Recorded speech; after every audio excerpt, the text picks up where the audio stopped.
You're watching Rogers TV.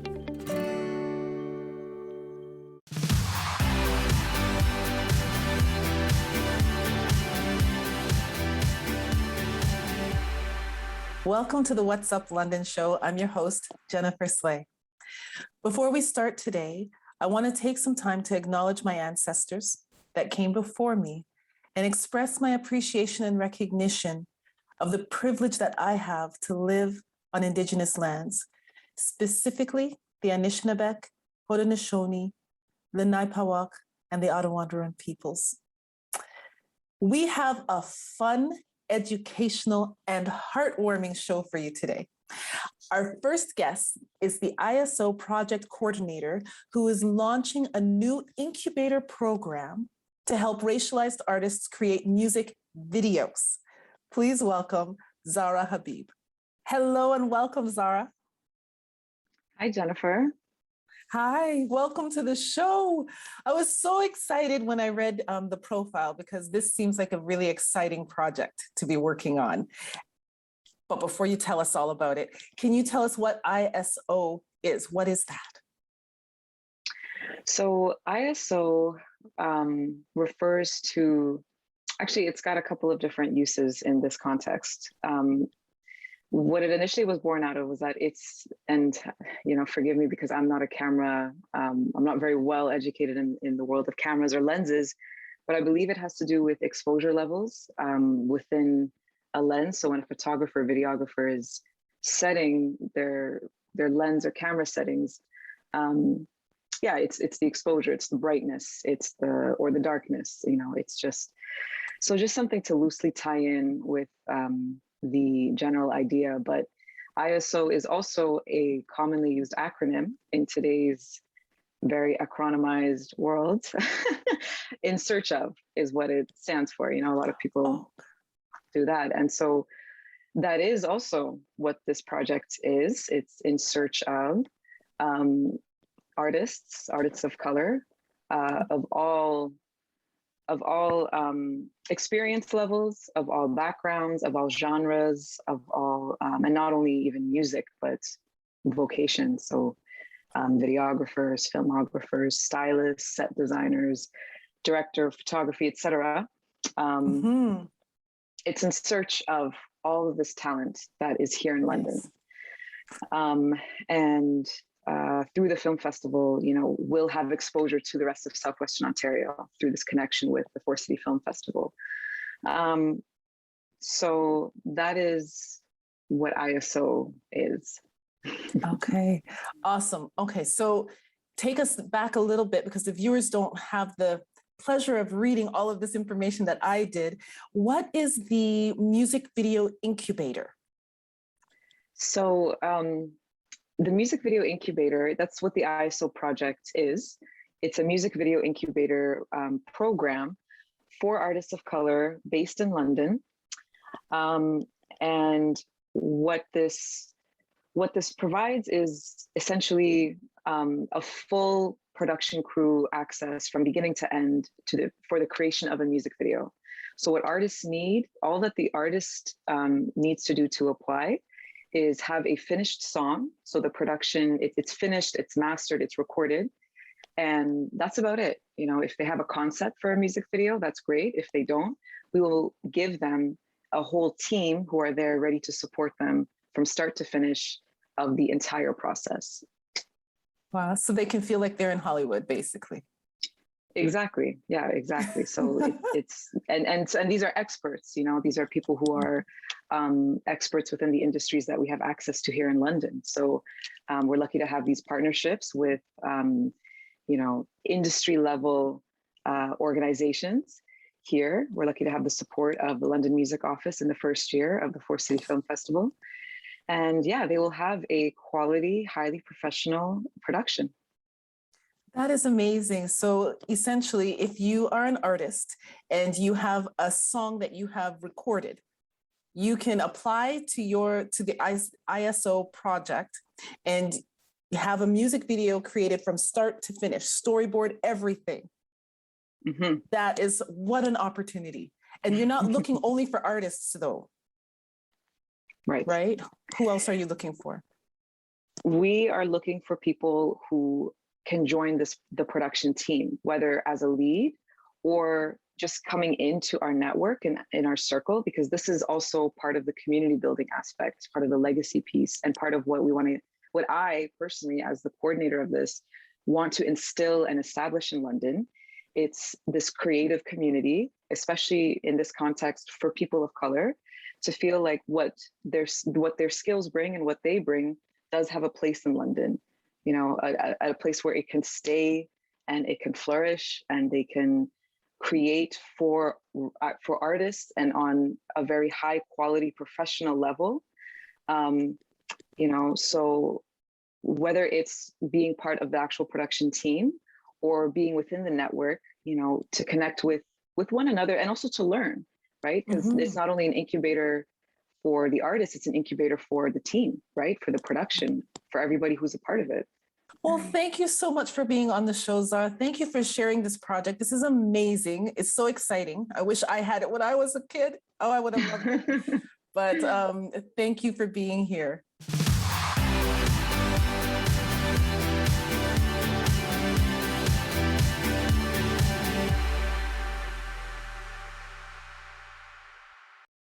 This program is brought to you by the following sponsors. Monoxide is a deadly gas you can't see, smell, or taste. Homes with fuel-burning appliances and/or attached garages must have working CO alarms installed outside all sleeping areas. Don't let the silent killer get you. Install working CO alarms today.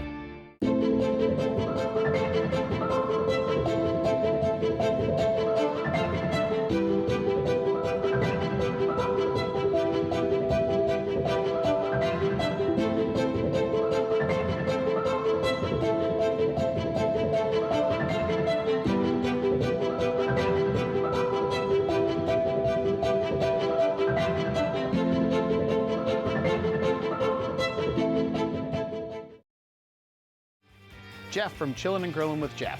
We're back for season 3. We've had the opportunity to see some great backyards and have some great barbecue. Join us, Chillin' and Grillin' with Jeff.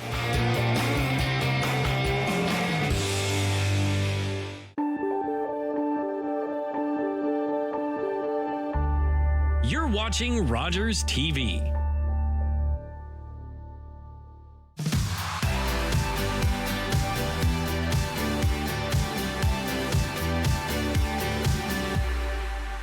Welcome back.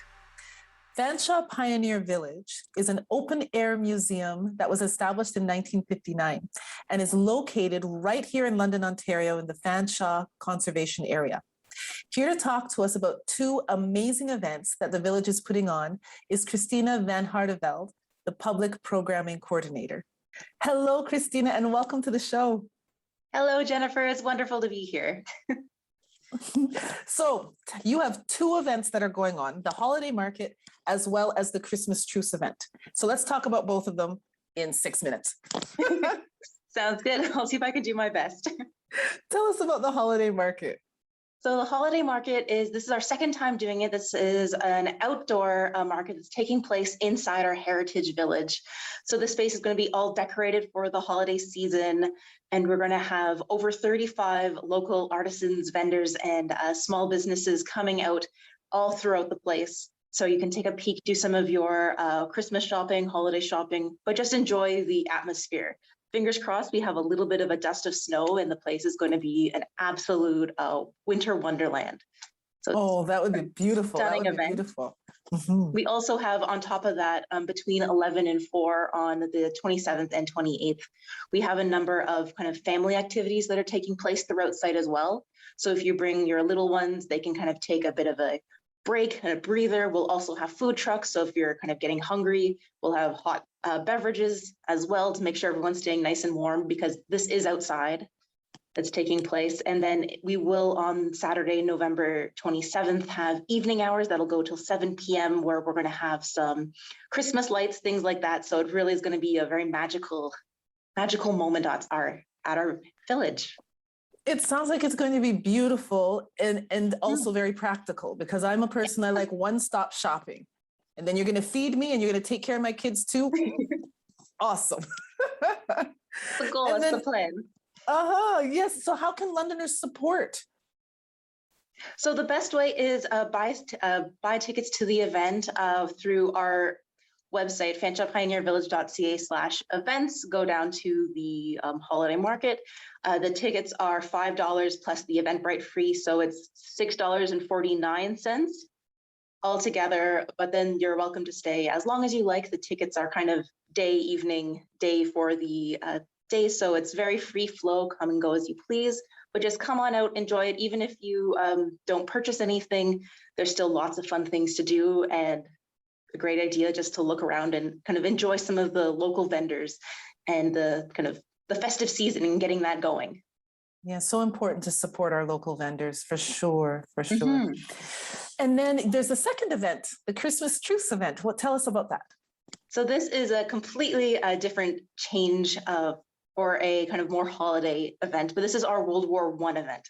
So now that Remembrance Day is near and upon us right now, it's a great time to think and reflect on really like 100 years and what life was like back in 1914. So this event is commemorating and reflecting on a very special moment that took place at the very early beginnings of World War I in December of 1914, in which case the both sides of the trenches and of the war came together to have a very beautiful Christmas holiday season together. So it was an unofficial ceasefire. So they took down their guns, they played soccer together, they exchanged Christmas gifts that they had been given from their home front at home.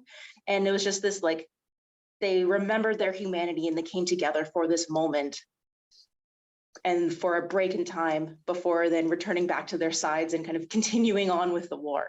So it's this very beautiful, soft moment that takes place in this absolutely devastating war that we know after that still lasts for several years.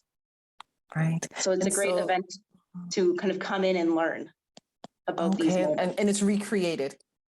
Yes. So it's a bit of a walking tour event where you're traveling to different presentations throughout, and then you end at our replica trench that will be having this demonstration on it. Oh, that is amazing. Sounds wonderful. Two very different events, but still very important events. Yes, very much so. I should mention the trench is $15 plus the Eventbrite fees. And again, that's also at our website.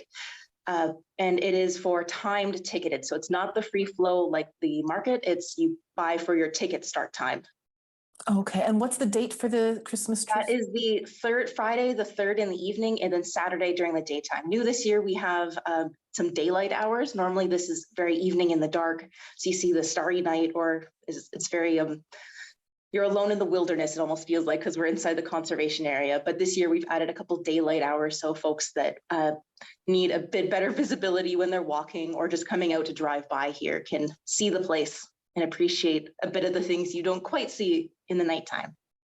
Wonderful. Well, thank you so much for coming on and sharing these two events with us. Hopefully Londoners will come out, support the events, and learn something new. Thank you very much for having me, and we look forward to seeing everyone at our upcoming events.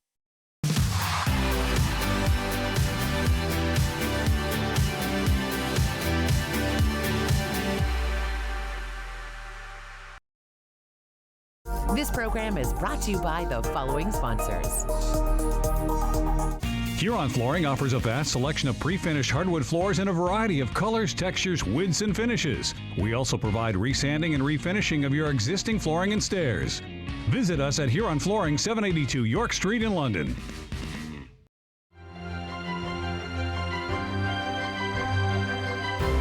I'm Shannon Woolley, host of Batter Up Beachville on Rogers TV. Join myself and Doug Harris as we learn more about the first recorded baseball game in Beachville. Hi, I'm Dan Mailer. I'm the host of London Lights, the show where we talk about notable Londoners who have made a big mark, big impact on the world of music, entertainment, sports, politics. Then he fell. Whoa, I'm not driving. I'm way too stoned. How are you feeling, Veer? Oh, since we had that talk, I'm not driving tonight at all. What about you, Dave? You only had a couple of drinks. And only a couple of puffs. I don't drink and drive. No way I'm getting behind the wheel when I smoked weed, too. How are we getting home, then? Oh, you can drive, Dave. Come on, Dave. Take one for the team, buddy. Don't let weed and alcohol influence your decision to drive. Yeah, I need a ride.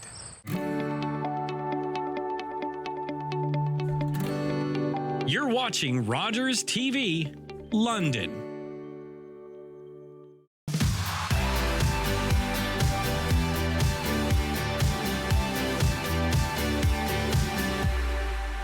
Welcome back. The last 2 years has brought incredible change to all of our lives, not only due to the COVID-19 pandemic, but also the racial unrest where the world said, enough. The City of London, in their efforts to ease racial tensions in our community, has hired Rumina Morris, Director of Anti-Racism and Anti-Oppression, to support and lead their efforts. Hello, Rumina, and welcome to the show. Thanks for having me, Jen. No problem. I'm excited to hear about what you're doing. The City of London has appointed you as the Director of Anti-Racism and Anti-Oppression for the City of London. That's a big job. It's a big job. So tell us about it. Yeah, it's a newly created division, started in June with the city, and it is all thanks to City Council, who have identified that systemic racism and systemic oppression exist within the city, including within the corporation, and have specifically asked for this division to be created to look for barriers to inclusion within the corporation, and also to do some relationship building with specific communities outside of the corporation. And so our new division is newly formed, and we have a team that is being developed around me to help support some of that work. Wonderful. Okay, so can you tell us a little bit about the team members? Because I'm glad you said you have a team, because there's no way you could do this by yourself. Absolutely. And I appreciate that that council has acknowledged that as well. So my team is intentionally very diverse. I specifically have an Indigenous community liaison advisor. I also have a Black community liaison advisor. So Elizabeth George Antone is the Indigenous liaison. Yvonne Asari Bediako is our Black community liaison. We also have an accessibility and inclusion advisor, Melanie Stone. And then we also have Kinga Colton, who has been primarily responsible for the community diversity and inclusion strategy that has been in place for about 2 years with the City of London. I also have newly acquired I'm acquiring a new person who's not new to the city by any means, Jill Tansley, who holds a portfolio of immigration and newcomer strategy. She's part of the local immigration partnership as well.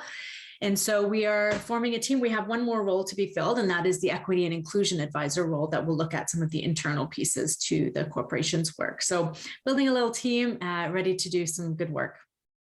Right. And what projects are you working on? Because I know when you came in, I remember as you were appointed, there was a whole storm of things happening in the City of London, and we were on the news. Absolutely. So a week before I started in my role was the recovery of the 215 children in unmarked graves in Kamloops. A week into my role, we had the terror attack on June 6th. Against a Muslim family.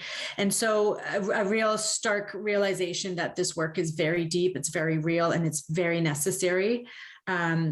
So one of the projects that's come out of that, of course, is an Islamophobia working group that we've established to sort of work on as a system and as a city. How can we support dismantling Islamophobia within the community? Beyond that, there's a lot of relationship building happening between Elizabeth, our Indigenous liaison advisor, and the Indigenous communities. So lots of things that she is working on, including a land acknowledgement. And then we also have a need to, one of the asks from council is that in reflection of who our corporation is, it's not reflective of the community at large. So one of the big pieces of our work is going to be to explore what the barriers are to folks who are in different bodies coming into the corporation and also rising up to leadership. And another big thing that we really need to do to inform all of that work is going to be to develop a tool, some sort of a framework that is very specific to anti-racism and anti-oppression. There are a lot of diversity and inclusion type tools. We're looking for something that we can create that will really help us to guide our policy reviews, guide our hiring, guide all of the projects, community engagement, all of the many things that my colleagues at the city are doing. So that's going to be one of the biggest deliverables we want to have early next year. Rumina, how can Londoners be part of the solution? How can they be part of what you're doing? Great question. And there is a need for us to partner with community. There are a lot of folks who are doing some amazing work in the City of London, have been for many, many years. And so we really need to collaborate with that expertise. So one of the things that I mentioned, the community diversity and inclusion strategy, is a way for members of the city to participate in different working groups that are dedicated to dismantling some of the racism and oppression that we are experiencing. So this is a city supported, but a volunteer run program. And so the strategy is led by people from within the community, and we are the backbone support to that. So there is an opportunity to get involved. We're going through some revitalization of that strategy to align it with the work of our division. And that's a great way for folks to get involved and actually contribute some ideas and actually do some of the shared work. Wonderful. And I'm sure that they can get education as well to support their own personal learning. Yeah, as a result of working alongside, there is so much wealth and knowledge within those groups that there is an opportunity to sort of move along within individuals' journeys while also doing some of that collective work as well. Okay, well, thank you so much, Rumina, for the work that you're doing, for the team that has been developed, and we truly appreciate you being on the show today. Thank you, Jen. Thanks for having me. Hi everyone, my name is Dr. Mario Elia, and I'm the host of a new show here on Rogers TV that we're calling Keeping London Healthy with Dr. Mario. So tune in Wednesdays at 6:30 p.m. and we'll see you then.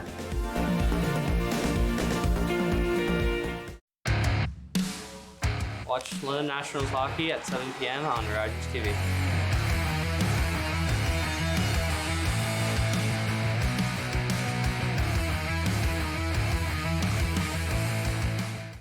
I joined the Canadian Armed Forces as a mobile support equipment operator in London, Ontario. My dad was a mobile support equipment operator, and I chose that trade because we get to off-road big trucks, and it's a lot of fun. I wasn't quite sure what I was going to do, so it was a great option for me. I was able to travel, spend some time in Ottawa, went overseas to Afghanistan, and today there's so many options for young people, and if you don't have a definite direction that you're going to take, the Canadian Armed Forces is a great option for anybody. They provide you with valuable work experience and a plethora of life experiences as well.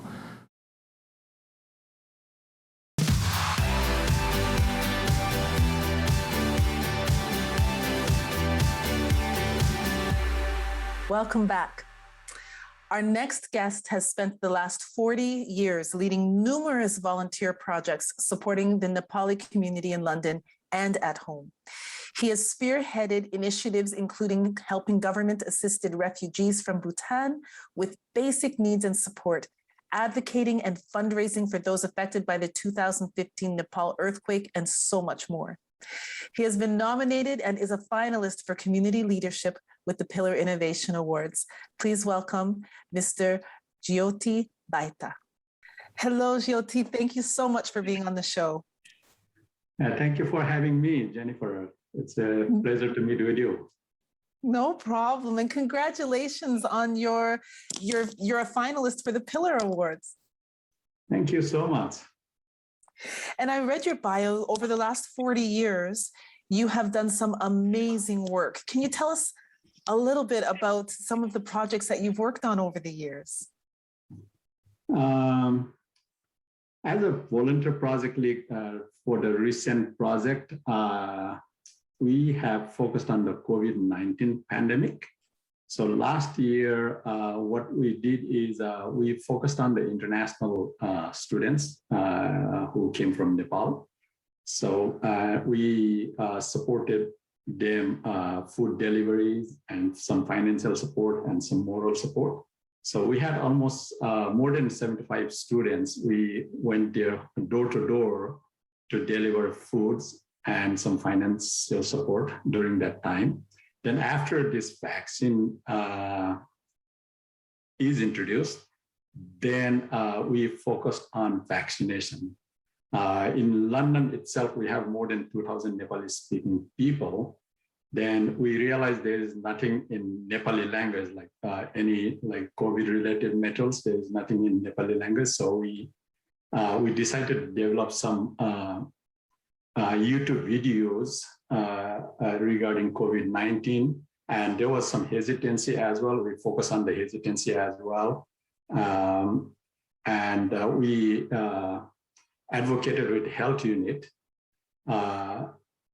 for documentation in Nepali as well. And health unit was very, very cooperative. And we got some major documentation in Nepali language as well, which helped a lot.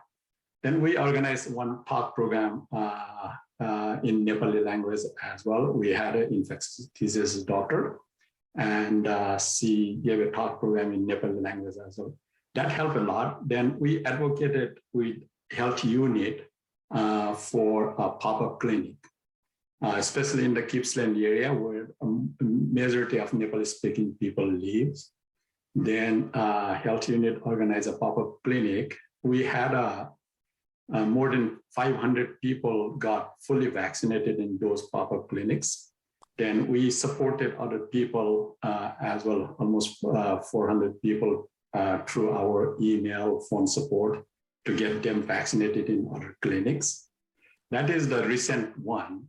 The other obvious one was in 2015, Jennifer, you may remember we had a big earthquake in Nepal in 2015, and which killed more than 8,000 people, and tens of thousands of people died. And we had many schools destroyed as well. So we decided to build one school in Nepal during that time, and we partnered with 5 Nepali organizations. And that school building was built in 2017, and now more than 500 people study in that school. So those are some, I should say, major project I was involved. Then I have been helping with, we had a Bhutanese people who came here as a government-assisted refugees program about 12 years back. So we helped them settle in London as well. And we have been helping other Nepali people who came to London for the settlement. Well, thank you so much for being on the show. Thank you for sharing what you've done. And your award is well-deserved. Your nomination, I should say. Thank you so much. That's a wrap. Our guests today have been amazing, and I want to thank them for being on the show. Please visit their websites and show your support for their initiatives. Please come back and watch us next week as we speak with more Londoners doing more amazing things. And in the meantime, please visit our social media, like, share, and comment. Be safe and take care. Call the Rogers TV viewer response line, email us, or connect with us on social media.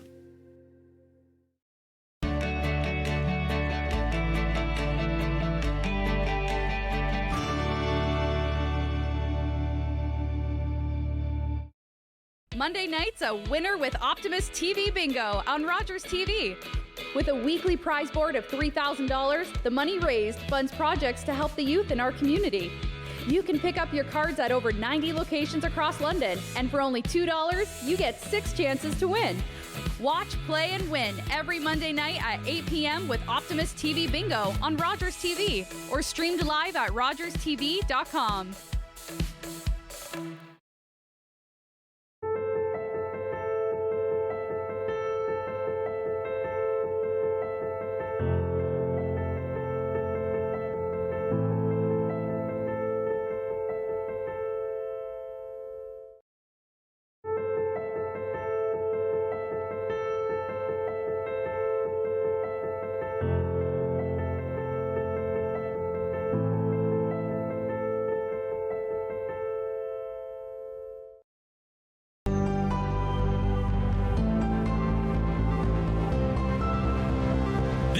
Rogers TV.